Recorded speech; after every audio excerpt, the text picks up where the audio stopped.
It's the Cruz Show, your girl Krystal Bee, and I have a very special guest, Kehlani, joining me. Hey. Hey, girl, hey. This is like kind of the female takeover right now. Yeah, girl power was popping. Not mad at it at all. First of all, welcome, because this is your introduction to the Cruz Show. So welcome to the Cruz Show. Thank you for having me. And welcome to LA, because we were just talking off mic. You have moved to LA now. You're originally from Oakland. So I have to ask, of course, you're a Raiders fan? Of course, by default. By default? Because I'm a Raiders fan from back when they were in LA, and then they left, but I had to stay with my Raiders. See, you got to. You can't switch up. You cannot They'll switch call you up. out. How upset will you be if the Raiders move, if they leave Oakland? I think it's just become such a standard Oakland thing, and it's way bigger than like sports. It's Right. It's a prideful thing. Yeah, it's family. It's like what you dress your newborn babies in Raiders gear before they're old enough to understand the sport. It's just an Oakland thing. So. They don't have a choice. I didn't have a choice. That's it's how default. I was. It's default. I had Raiders gear before I could say football. So yeah, exactly. I dressed my dog in Raiders gear, so he has no choice. He has no idea what's going on. No idea. He's My like, dog. There's humans and they're chasing a ball and I'm supporting it. Yes, my dog is a Raiders fan. Glenn loves silver and black. Okay, but I got to talk to you about this debut tour that's pretty much almost sold out. Oh, one show left, Hawaii. One show left. How amazing has this journey been for you?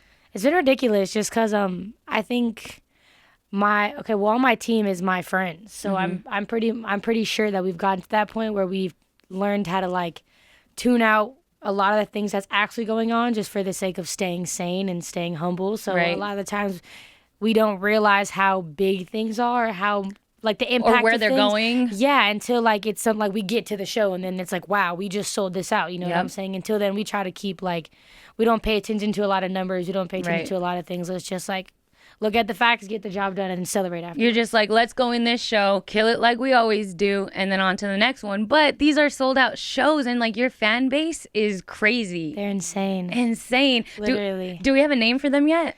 Well, I think it's funny because it started out as being a whole Tsunami Mob thing, and that's recently just became just the fans. Because as I mature and as I get older, I want to kind of drop the whole mob thing. You never know where that could lead to. Yeah, what that's gonna lead, lead me to. So I think the fans still roll with this Tsunami Mob thing, and I think I personally am just taking the movement, just the tsunami movement, tsunami sound, tsunami, whatever. Tsunami waves. Exactly. Whatever I want to go into, I think the fans kind of like they're on it. They've built a friendship within themselves. So they kind of do their own thing, and then they all rally up and talk to me. So that's so dope. And you're very interactive on social media with all your fans. I see you retweeting. Yeah. You guys don't even see my DMs. Those are the crazy ones. What's the craziest DM you've ever gotten from a fan?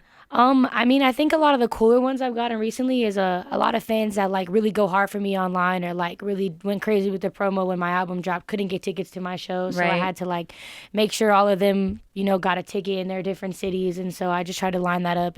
But it was cool because they're so proactive. They helped me with that. I was like, yo, you help me figure out who needs this ticket. You help me figure out like what needs this. And they're like, okay, cool, we got it. Like stuff it's a team. That. So, yeah. It's like a little family. Yeah, they're like setting up little Tsunami Mob home bases in all their cities. I'm just like, yo, do your thing. I'm rocking with it. And they know so much about you. I know like you've done a few interviews where there are people like, you're like, how do you even know these things about me? Like, I've never told anyone that, and yet you know these fun facts about me. Does that ever get creepy, or are you ever like amazed, like, dude, how did you find out? Well, it's entirely my fault. You know what I'm saying? So, not like, you know what I'm saying? If anything's out there, it's because I said it. You put it out there. Exactly. So, I'm never creeped out. I was like, dang, why didn't I just shut up when I was younger? But I think I've always been very, very, very open, whether that was on social media or interviews or just when people talk to me, period, because I enjoyed looking up to people who were so open because it made me feel like they were more human and that it wasn't this sense of like untouchableness that I couldn't draw inspiration from because, you could relate to them. Exactly. You don't want to relate to a robot. You know what I'm saying? So I think my fans appreciate, and also being so young, it'd be weird for me to be so out of touch with them because I have who else are they going to relate to? You know what I'm saying? Like, I have no reason to not be so upfront with them. We're the same age. They can literally connect with you. Yeah, they're going through the stuff. same things. Exactly. Yeah. So awesome. All right, let's talk about the mixtape. You Should Be Here mixtape, 13 tracks. And I know a lot of people are referring to this as an album. Billboard actually gave you like best R&B album to look out for. Crazy that Billboard, which is obviously a known source, is A, calling it an album, and B, taking the time. Like, people are really checking for you. Yeah, it's wild. I don't know. It's a whole nother thing because, like I say, I pretty much say to myself, you know, I go in the studio and I make songs and we put them out. There's no like strategy, like we're trying to get the best album or we're trying to. I didn't sit there and make a mixtape and say, yo, this is gonna be referred to as an album. I just made a collection of songs and put it out and hope people accepted it. So the fact that it's getting recognized on all these levels is literally it's a blessing. So of course there are these 13 tracks that made the mixtape, but what didn't make the mixtape? Well, of course, we made about 30 of them shits. And where's the 30? Rest? Man, it's all in my computer. When are we going to get to hear those? Or what's going to happen to those? Well, you know, I'm working on an album right now. Right. And I'm the type of person I write based on, you know, what's usually going on in my life at the moment. So usually, I'm not going to lie, once I'm over it, and I made a lot of those tracks, I probably won't use a lot of those tracks because those are things that I experienced, you know, 6-7 months ago. You're just over it already. But there's now, you know, 6-7 months later, I've experienced many different things, and it's time to write about that. New stuff. So I'm really not sure what's going to happen to those tracks. They may sit around forever. They may come out in 6 years like Miguel did. You know what I'm saying? Don't be stingy. Don't keep them to yourself. You got to share those. Maybe if any artists, you know, need some great songs, I got them for you. You know, holla, call me if you're listening. Sharing is caring. Okay, I want to talk to you about the dancing because you were actually dancing before you got into singing, right? Mm-hmm. And now you still, of course, incorporate the dancing. Do you ever find yourself like, damn, I kind of want to dip a little more into one or dancing than singing right now? Or do you ever go back and forth with that? I think dancing it hasn't been something that I've been in love with for a long time. You know what I'm saying? Now it's something that aids what I'm in love with, which is music. So yeah, I don't ever find myself being like, yo, I want to just like dive into dance, but I definitely want to get better. And I always want to progress, and I want to try getting into other things that I haven't been into in a long time, like ballet, modern, jazz. That would be dope. I want to take classes because, you know, that's what I used to do. Now I just do strictly hip hop because, you know, it's the music that I make. It goes with you. But I always want to get better. I just know what I'm in love with now and what I'm meant to do, and it's not dance. What's another fun hobby of yours that the Tsunami Mob doesn't know of? I don't think people actually take the fact that I'm on a skateboard around the clock. Really? Seriously. Yeah. I mean... Are you just using it to go to, like, point A to point B? Yeah. Or are you really, like, I can probably do 3 tricks, bro, that I've been doing since, like, 6th grade, no joke. Like, but it's really point A to point B, but it's really because, you know, niggas ain't have cars. Right. Like, it's getting you around. Yeah, I had to get on the bus, and you had to you're getting home at like 8:39. You're not about to walk in the dark in the middle of Oakland from the bus to the crib. You got to get there fast, you know what I'm saying? So you always need that. But I think people just, they don't peep because like they only see what I post. And they don't expect to just see Kehlani just skating around the streets. Yeah. So I'll just, I'll let them think. And when I show up with my board, they'll just have to be like, whoa. Like, whoa, she's skating around literally. Is this real life? Are you going to break your face? Probably. No. I might. There's a high chance. Have you ever fallen off and gotten hurt really bad? What? All the time. I think one time, it didn't happen to me, but it was actually pretty scandalous.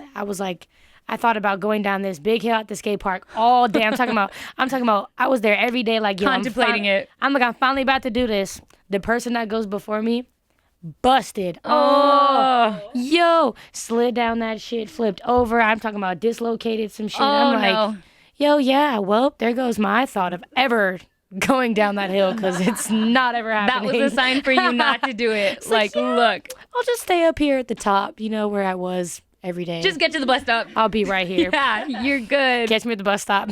Peace. All right, so I got to ask you, you're openly bi, and we were talking about that you love being open so people can relate to you. And this is something that I think years ago people wouldn't be this open. Mm-hmm. Now we're getting to an age and a generation where people can openly speak about it. So what is your take on it? I mean, you deal with men and women. Mm-hmm. Who would you say is more difficult? More difficult. That is an intense question because they're both pretty weird. Yeah. I think there's this funny thing with guys where they pretend like like no one understands what they're going through, Right. so they're not gonna say anything, and they're just like, y'all don't get me, so I'm just not. You feel me? I'm a man. Like I'm just gonna walk away. I'm not gonna talk about it. Yeah. So I'm just like, all right, do your thing, right? With girls, I feel like they overly express to me to where there's I can't pick your brain because you're dumping it on me. You know what I'm saying? Like there's no fun in this. Like you're just like, oh my God, and I did this and this happened and all this, and I'm like, chill, like chill. So there's no like medium. It's either like one extreme or the also, other. there is a medium. There's all different kinds of people. There's probably also girls that will not tell me anything, and then guys that will tell me everything. You know, Right. it's all different types of people. It's just like I'm basing it on a majority of what I experience. But they're both difficult, but they're also both beautiful, and I like it all. Both. So. You get the best of both worlds. Yeah. You do it all. Except there's so many worlds. It's 2015. I know. So I like them all. So Yeah. true. Yeah. We appreciate all worlds. All worlds. Thank you so much for coming and hanging out on the Cruz Show. This Thanks is for just having an me. introduction, so we definitely need to make sure you are here more. You're in LA now. Girl, I'll be right here. Just call me girl. You Down know the where we street. are I'm now. down the You can street come now. visit anytime. When you got that new music, when you're ready for your album, you know where to come. You'll The catch me Cruz right Show, here. Power 106. Hey. Krystal Bee, thank you. Best then, better now. Get yourself a pair at Robert Wayne Footwear.